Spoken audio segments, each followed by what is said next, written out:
हाफिज समी के कातिल को सजाए मौत दी जाए। जमाते इस्लामी पंजाब के अमीर जावेद कसूरी की फर्स्ट न्यूज से खसूसी गुफ्तगू। उन्होंने मजीद क्या कहा, जानते हैं अशरफ सामल से। जी अशरफ सामल, जमाते इस्लामी का आज क्या मौक़िफ़ था, अपडेट कीजिएगा।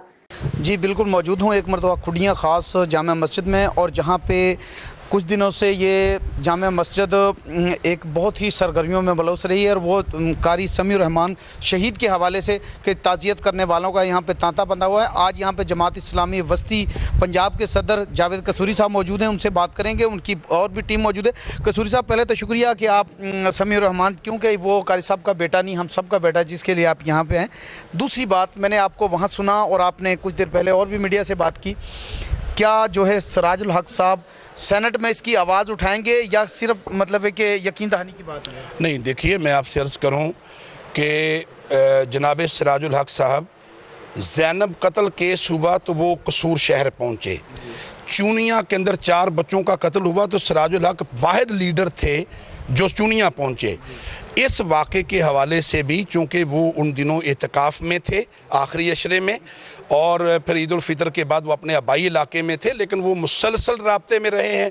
जनाब लियाकत बलोच साहब यहाँ आए हैं और कारी साहब के साथ सिराजुल हक साहब ने रब्ता किया है, और इंशाअल्लाह सेनेट के अंदर भी वो इस आवाज़ को उठाएंगे, और हम अगले दिनों में कारी साहब के साथ भी मुलाकात का इसका पूरा हम एहतमाम करेंगे, इसलिए कि ये मामला किसी एक फ़र्द का नहीं है, ये जुल्म एक ज़ालिमाना वाक़या हुआ है। जावेद साहब, जहाँ तक तफ्तीश पहुँच चुकी है, आपने देखा इसे, आप कितना मुतफ़िक हैं? देखिए, मैं आपसे अर्ज़ करूँ कि जो ट्रैक रिकॉर्ड है हमारे मुआशरे का, वो तो हौसला फ़दा नहीं है। वो तो इस तरह के वाक़यात के ऊपर चंद दिन एक आवाज़ बुलंद होती रहती है और फिर बतदरीज उसके ऊपर मिट्टी डाल दी जाती है।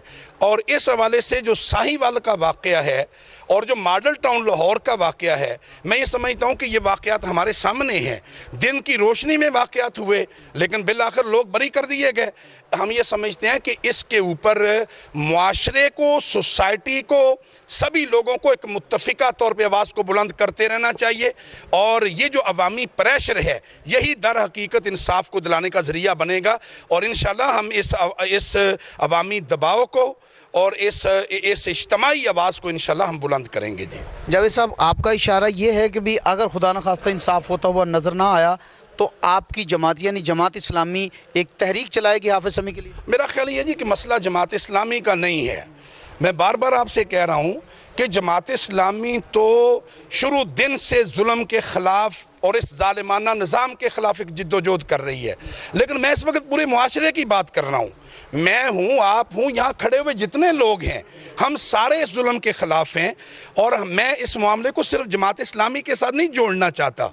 मैं ये समझता हूँ कि पूरे पाकिस्तान का, हम सब का इज्तिमाई मसला है और हम सब ने मिल कर के इसके ऊपर आवाज़ उठानी है।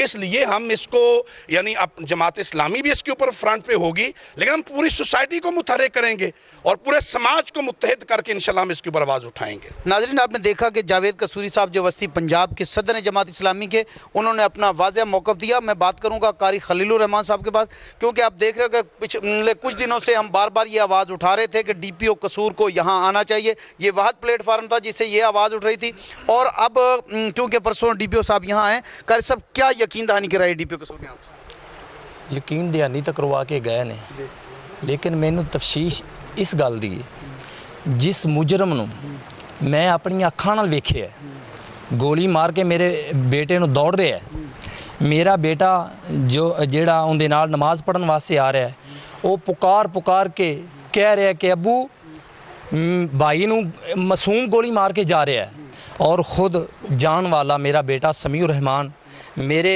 गोद दे अंदर, मैं पूछ रहा बेटा तेनू किन्ने मारिया है, वो कह रहे अबू मासूम ने मैनू गोली मारी है।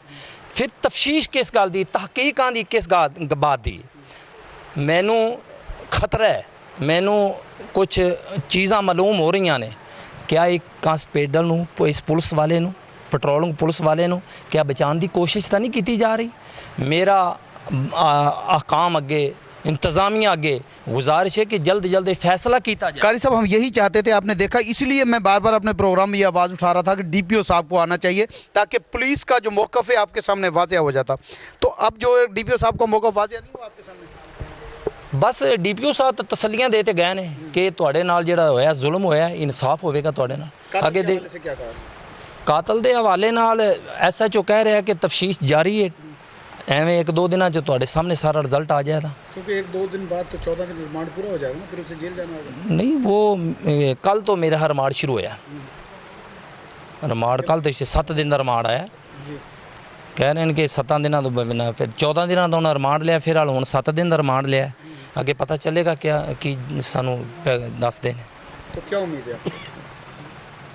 पता तो ही चलेगा कि जो साढ़े सामने कुछ रिजल्ट आएगा कि नौबत कितों तक केस की हकीकत क्या है कितों तक मामला पहुँचे है अजय तो तक कुछ नहीं कह नाज़रीन, कारी साहब की कारी खलीलुर रहमान साहब की गुफ्तगू आपने सुनी और जावेद कसूरी साहब जमात इस्लामी का मौका भी जान लिया, लेकिन जो कारी खलीलुर रहमान साहब के शकूक सवाब हैं वो अपनी जगह बिल्कुल दुरुस्त हैं, क्योंकि पुलिस अभी क्लियर नहीं कर रही कि इस मुलज़म ने इकबाल जुर्म किया है या नहीं किया। और ज़रा से ये भी मालूम हो रहा है कि ये कहा जा रहा है कि मुलज़म जो है या मुलज़म की तरफ से ये कहा जा रहा है कि इसने ये जुर्म नहीं किया, इस पर इल्ज़ाम लगाया जा रहा है। अब देखना ये होगा कि क्या कारी साहब के आंसू और इसकी जो गवाही है जो मौजूदा इसके बेटे ने इसकी गोद में गवाही दी है वो सच साबित होती है या कि माशरे बेहिस माशरा इस केस में जीत पाएगा। जी अशरफ सावंत तफसील से आगाह करने का शुक्र और अब खबर है सऊदीया।